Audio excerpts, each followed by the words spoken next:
Stop doing this. 5 habits that instantly turn women off, dating advice for men. Hello everyone. Whether you're in the early stages of building a connection, whether that's through flirting, dating, or even in a committed relationship, it's essential to be aware of certain behaviors that might unintentionally turn women off. It's important to recognize that men and women often have different emotional and physical needs, especially when it comes to preparing for intimacy. For many women, the groundwork for intimacy begins right after they feel emotionally relaxed and comfortable, often following a moment of genuine connection or affection. If you continue engaging in behaviors that don't resonate with her, it can create barriers to building that connection, making it harder to create the chemistry you're aiming for. On the flip side, if you try methods that usually work but aren't effective now, it can leave you feeling confused and frustrated, wondering why things aren't clicking. While this isn't solely about physical interactions, there are specific moments when you can actually let things unfold naturally without needing to force the situation. Let's explore the habits you might still be using that could be off-putting and discover more effective approaches instead. If you're new to my channel, I'm Anna Jorgensen, and welcome to Just the Tip Tuesday, where we dive into practical advice for navigating relationships. Before we begin, I want to address a common point of discussion. Some viewers ask why I don't focus more on direct conversations between men and women. While this channel is tailored for men seeking to understand women better, I hope some women are also watching and can reflect on their own behaviors to improve their connections. Let's start with the basics of flirting and courting. Flirting is about subtly communicating your interest through 3 key elements: teasing, touching, and creating tension. Courting, on the other hand, is when you've already established interest and continue using those 3 T's while also incorporating the 3 I's, showing genuine interest, sharing information, and gradually building intimacy. If you'd like a dedicated video on flirting alone, feel free to suggest it in the comments. For now, let's focus on what not to do during the flirting or courting phase. One major mistake is placing too much emphasis on overtly sexual topics. A close friend once told me, "A man won't cross the street for you unless he's interested in something more than friendship." This means women intuitively sense when someone is genuinely interested in them romantically or physically. If you're paying attention to her, unless she's extremely insecure or has never received any attention before, which is rare, she likely recognizes your interest. Making explicit, inappropriate comments about topics like tea and a can come off as creepy or uncomfortable, unless you're someone who's already established a strong, confident presence, often referred to as Chad.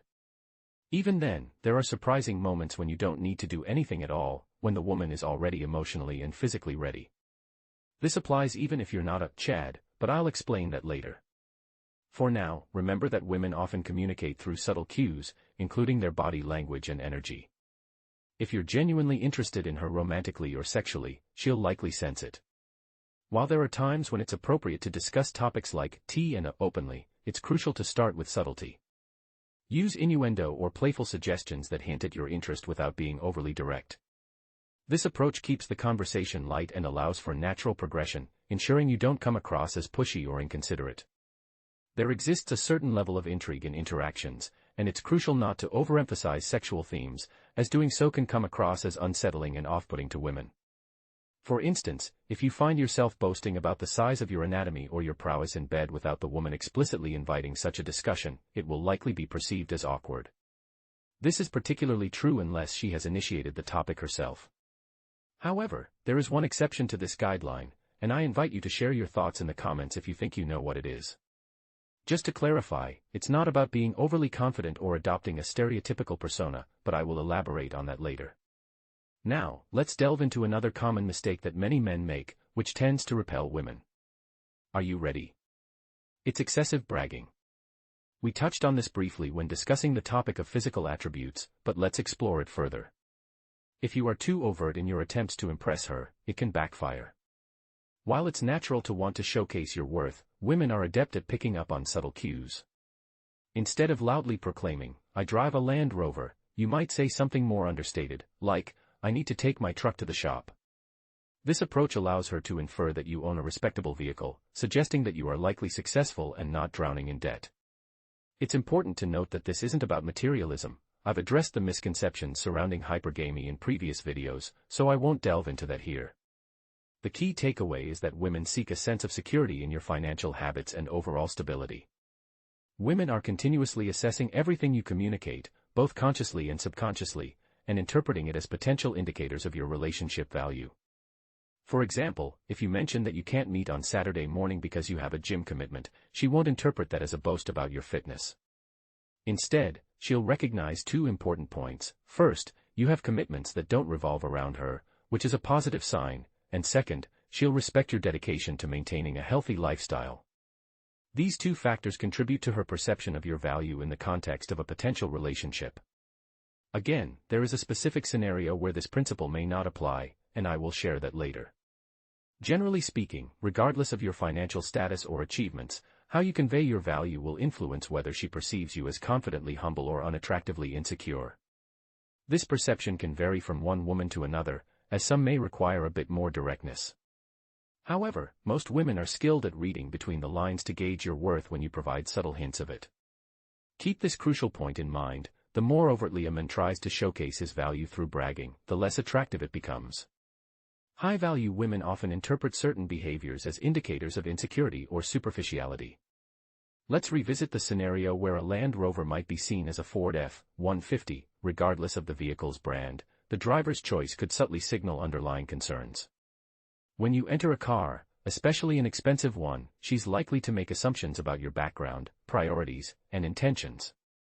If you're driving a premium model and need to mention its cost or model year, she might perceive this as a way to validate your status, leading her to unconsciously assume you're more valuable than you appear.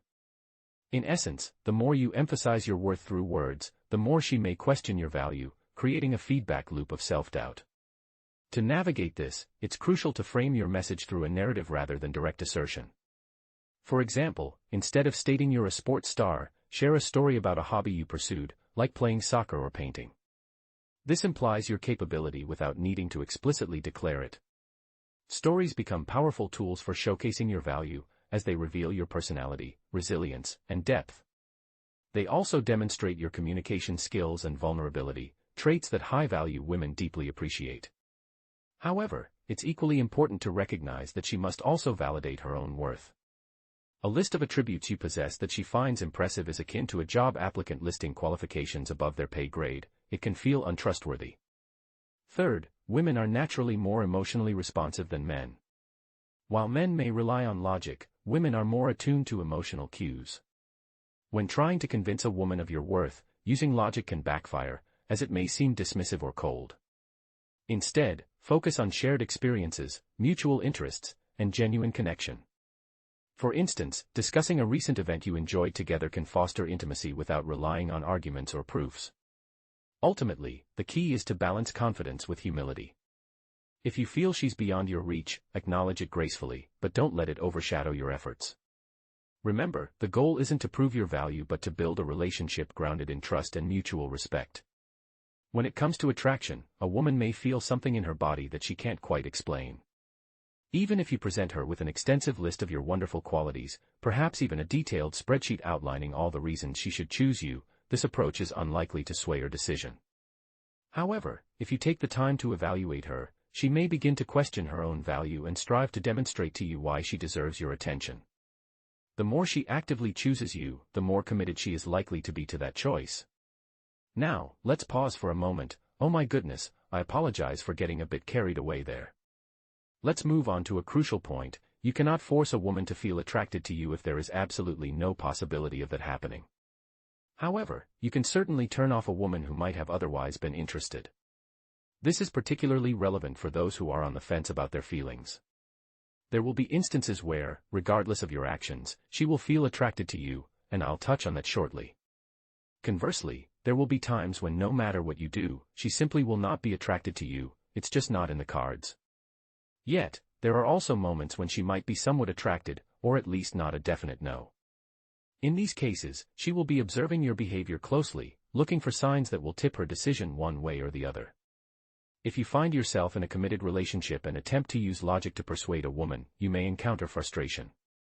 This is because women often operate on an emotional level, and it's essential to connect with those emotional triggers in a positive manner. Sometimes, this can involve a playful, teasing, or slightly mysterious approach.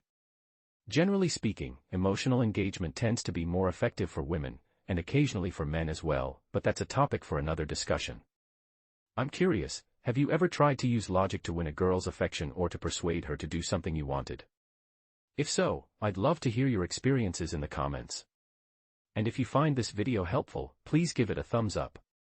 Thank you. Now, let's discuss 2 common pitfalls in committed relationships that you should be mindful of early on, as neglecting them could jeopardize your relationship or potential relationship. The first is being overly critical.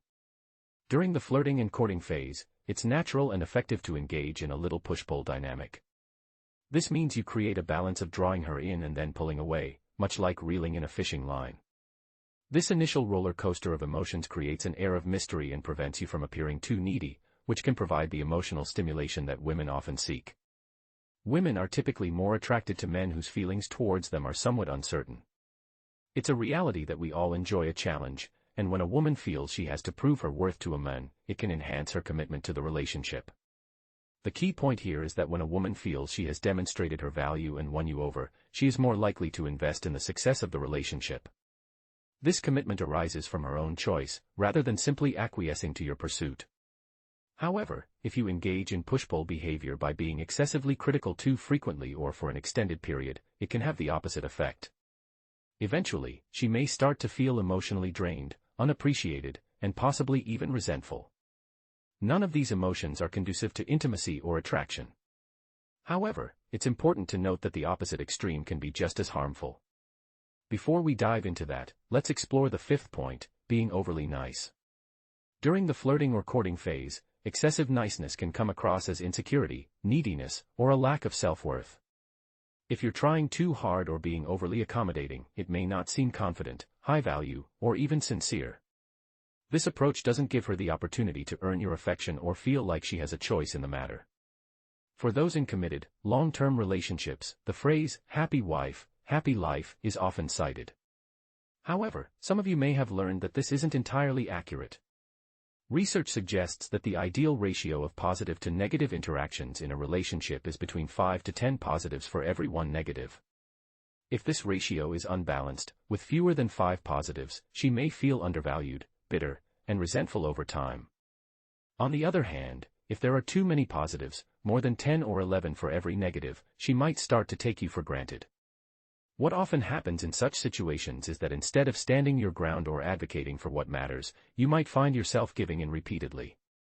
This is a common scenario, even in relationships that are only a couple of years old. The mindset becomes, it's just not worth the fight. However, if you consistently surrender, she may push boundaries further and further. Over time, she might lose respect for you as a partner, which can diminish attraction. This lack of respect and attraction can be confusing for her, as she may not understand why she feels disconnected. It's important to remember that women need mental, physical, and emotional stimulation just as much as men do. If everything is too effortless or predictable, there's no challenge or excitement. She might also perceive your constant compliance as a sign that you've given up or put your balls in her purse, so to speak. While this might seem harsh, it's a common way to describe the dynamic where one partner has complete control. This brings us to another key point. Agreeing with everything and letting her have her way might avoid immediate conflict, but it can create emotional distance and weaken your connection in the long run. If you consistently take the path of passive compliance, letting her do whatever she wants, even when it's not healthy or respectful, she may lose respect and attraction for you. As promised earlier, there is one situation where you don't need to do much except show up, and she'll be ready for intimacy. Women often need a variety of mental, emotional, and physical cues to feel prepared for intimacy. If she's already in the right mindset, it might seem like you didn't do anything special, she's simply ready because she's taken the time to prepare herself. This could mean she's set the stage emotionally or physically, making it easier for intimacy to happen naturally. To create the right atmosphere, it's essential for her to engage in activities that make her feel good about herself. I recently compiled a list of 30 tips on how to enhance femininity and beauty, which can be found on my women's blog. This resource offers valuable advice for women looking to embrace their feminine side and feel more beautiful. It also includes guidance on how to reach a state of readiness for intimacy and express their femininity fully. When a woman has taken the time to prepare herself and is simply present, your role is to ensure that you don't inadvertently ruin the moment. This scenario often occurs at social gatherings, like clubs, especially as the night comes to a close. She may have already decided that she wants to connect with someone before even stepping out. In such cases, your job is straightforward: just be there and avoid making any mistakes. The attraction she feels is not solely due to your actions, rather, she has done much of the groundwork herself. Now, let's reflect honestly: how many behaviors that might be off-putting to women are you still engaging in? Are you being overly sexual when it's not suitable? Do you find yourself bragging excessively, relying on logic to persuade her, or perhaps being overly critical or excessively nice? I understand your frustration. It can feel like women require a lot of effort, leading to the belief that the reward isn't worth the work. As a woman myself, I'm not here to insist that you must be in a relationship. My goal is to help you understand women better. If you do wish to pursue a relationship, my hope is that you can identify the right partner, nurture that connection, and settle down without compromising your values. Thank you for taking the time to read this, and I wish you all the best.